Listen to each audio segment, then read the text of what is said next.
Hello, my name is Hector Velasquez and welcome to Hector's Shop. Okay, so in my last video we talked about measuring a reel using a reel diameter tape and being able to address the cone issue in a reel. Now, here's a perfect example, right? Here we have a reel. On this side of the reel, it's measuring in at 4 inches, 0.750.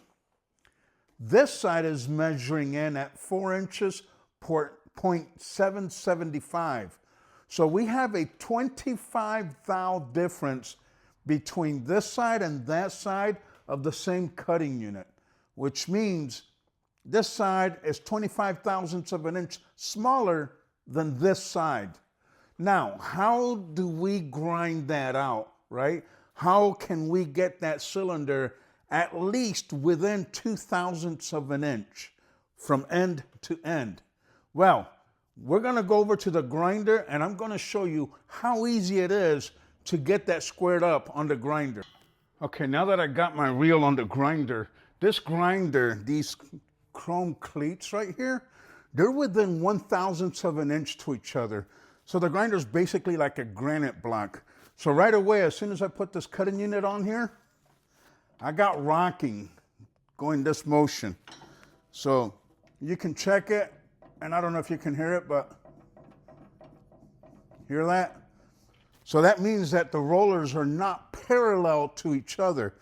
And naturally, it's obvious because with a 25 thousandths of an inch difference, you're gonna adjust the height and that roller is just gonna do this number compared to the rear roller. So you're gonna have some rocking on there. So what we need to do, we need to isolate this rear roller. The rear roller doesn't adjust. It's the front roller that does the height of cut. So we're gonna isolate it by putting it on a single point. And that's gonna be done right here. And now we've isolated that rear roller, so now we can take care of the coning or get this reel parallel to the grinder using the front roller.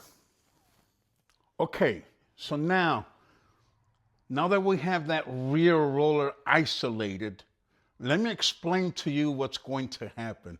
And this part is a little difficult and I apologize, but I'm gonna do my very best to try to explain this to where you can it took me a minute. So that's what I'm saying, it took me a minute, but I think I found a way that explains it where it makes sense. So this is, let's just say that this is the reel, right? This is what we got going on. Well, it's actually this way. So this is what we got going on here. And I apologize if I have my back turned to you. This side, let's just say, right, for the sake of argument, that this side is 4.775, just like how it is on our actual reel, and that this side is 4.750. So we got a 25 thousandths of an inch difference. So currently, that reel is basically sitting like this, or trying, well, not so much sitting like that as it is that bed knife now is having to come up more on this side than on this side. And then when you set the height of cut, the roller goes up higher on this side than on this side. And that's why we have rocking on that cutting unit. Because remember, the rear roller doesn't adjust. That rear roller is straight and there's no moving it, okay? Now, here's what we're going to do. Let's just say that this is the grinding wheel, right? That's this. I'm going to come over to this side and I'm going to raise my stone until it touches here, all right? And I'm gonna make sure that I get a light contact, just a whisper sound. So let's go ahead and do that.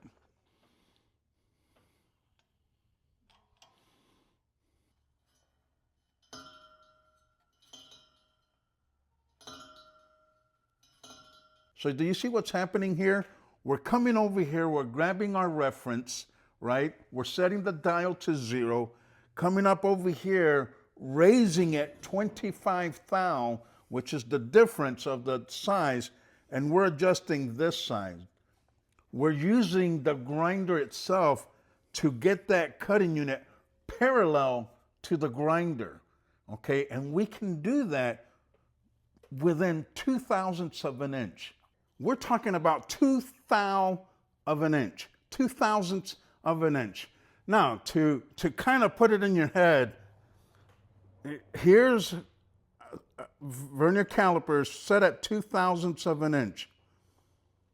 There's the gap. Now, you take that thickness and you stretch it over 22 inches. That's pretty darn good. Now, as you can see, I can't even spin it because the wheel is so high.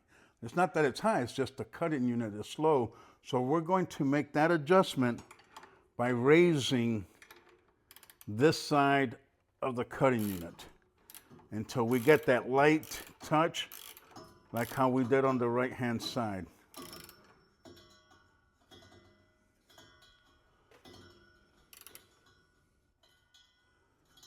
And there we are, we're close.